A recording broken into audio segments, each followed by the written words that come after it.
नमस्कार मंडळी, आजच्या ब्लॉगमध्ये तुमचं मनापासून स्वागत. आणि आम्ही सगळे मिळून चिंचवडला श्री गणपती बाप्पाच्या दर्शनासाठी निघालो. आम्ही सकाळी साधारण 11 वाजता निघालो.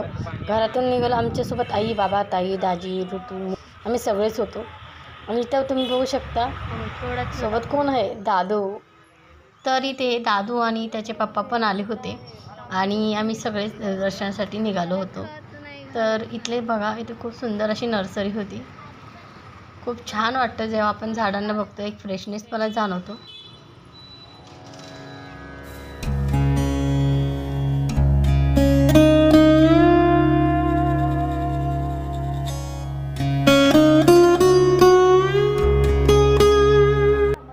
खूप गर्दी होती आज संकष्टी असल्यामुळे इथे. अंदर संकष्टी आणि अंगारकीला इथे खूप गर्दी मिळते. तुम्ही बघू शकता लाईन खूप आहे.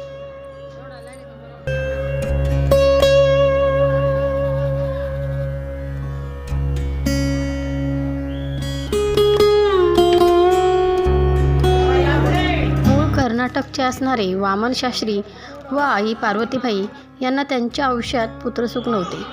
मग त्यांनी मयुरेश्वराची आराधना केली. त्यावर श्री गणेश प्रसन्न झाले. त्यांनी मी तुझ्या पोटी जन्म घेईन असा आशीर्वाद दिला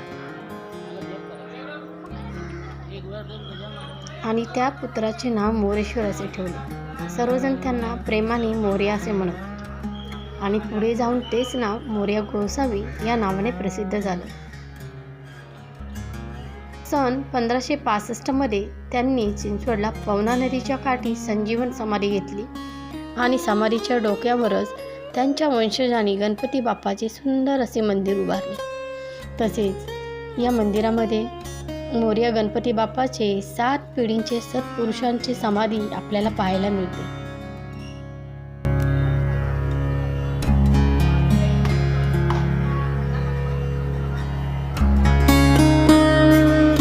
दर्शन झाल्यावर काही काळ आम्ही इथे बसलो. अगदी मनाला प्रसन्न वाटत होते आणि शांतता वाटत होती. अशी शांतता फक्त मंदिरातच मिळते, हो ना? आणि हो, तुम्हाला माहिती आहे का, संपूर्ण जगात गणपती बाप्पा मोरया, मंगलमूर्ती मोरया असे म्हटले जाते ना, या घोषणेचा उगम याच मोरया गोसावींमुळे झाला. तर चला, असेच छान छान ब्लॉग बघण्यासाठी माझ्या चॅनलला लाईक, शेअर, सबस्क्राईब करायला विसरू नका. भेटूया पुढच्या व्हिडिओमध्ये. तोपर्यंत बाय.